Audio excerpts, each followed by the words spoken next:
welcome back. Today's tutorial is this really simple French braid, kind of half-up hairstyle. So I hope you enjoyed the tutorial. If you're new to my channel, be sure to subscribe down below and let's get started.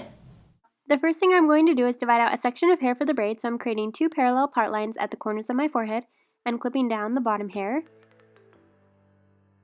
And with this top section, I'm going to pick up a small section near the hairline and divide it into three smaller pieces for the braid.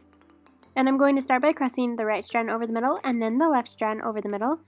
Now I'm crossing the right strand over the middle, picking up a new section and adding it into the braid. Then I'm crossing the left strand over the middle, picking up a new section and crossing it into the middle strand. Now I'm crossing the right strand over the middle, picking up a new section and adding it into the middle strand. Then I'm crossing the left strand over the middle, picking up a new section and crossing it into the middle strand as well. And I'm just going to repeat those steps, continuing the French braid along the top of my head, crossing the side strands over the middle strand while bringing new sections into the braid until it reaches the crown of my head.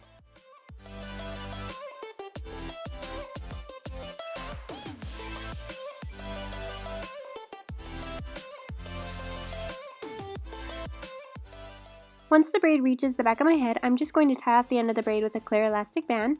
And then to hide the elastic, I'm going to divide out a small section of hair, wrap it around the elastic band, and then pin it underneath with a bobby pin. Then to add some volume to the end of the braid, I'm just going to gently backcomb the ponytail a little bit and spritz it with some hairspray.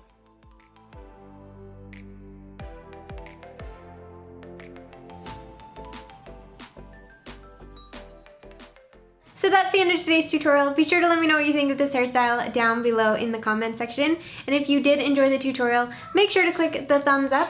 Also, if you're new to my channel or you haven't subscribed yet, be sure to subscribe. You can click my little face right over here. Thank you so very much for watching, and I will see you next time.